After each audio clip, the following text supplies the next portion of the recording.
Où sont passés, où sont passés nos interdits en Afrique, nos tabous, nos us, où sont passés tout ceci? Quelle était l'importance de ces tabous? Quelles sont ses origines et quels sont les faits que ça nous crée aujourd'hui en tant qu'Africains? Moi, je m'appelle Eugène Da Silveira, je suis un auteur écrivain, un chercheur non universitaire en thérapie de couple, également entrepreneur.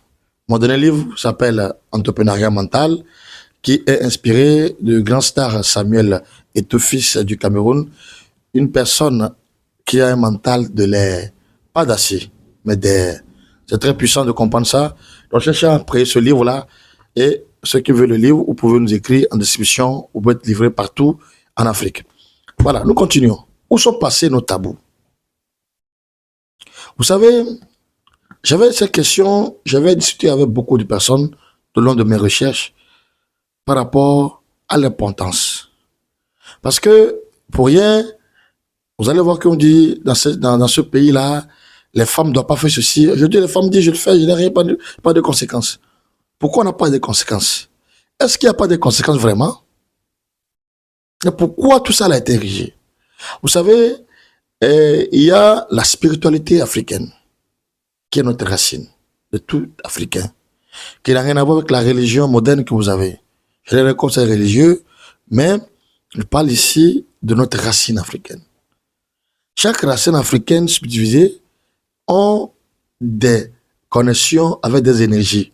Ça dépend de quelle ethnie tu es, l'énergie qui a été développée. C'est comme dans la vie active, vous allez voir que y a d'autres personnes qui peuvent utiliser les armes pour se protéger, d'autres c'est les arts martiaux pour se protéger, d'autres peut-être qu'ils vont mettre la sécurité, mettre tout pour que les gens pas pour se protéger.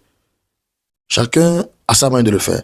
En temps aussi, c'est comme ça, nos aïeux ont de la chance de se connecter à certaines énergies. Mais ces énergies sont là. Ces énergies, avant de l'adapter à l'être humain, on a besoin des formules et des reconnaissances que nous pouvons traduire peut-être ici comme des sacrifices. On vous dit non, peut-être si tu es de Bamileke, tu es de Moussi, tu es de Si, tu es peut-être d'Anero, tu es de Kara, dans tous les pays possibles, vous ne devez pas faire ceci, vous ne devez pas faire ceci. Ces éléments de sacrifice sont des reconnaissances de ces lignées de racines dues à leur connaissance. Parce que tous, c'est l'arbre, au fait. La connaissance, c'est l'arbre. Mais c'est subdivisé. Vous comprenez? Et chacun a développé une partie. Nous sommes, c'est grand. On vient de l'arbre. Vous comprenez ce que je veux dire?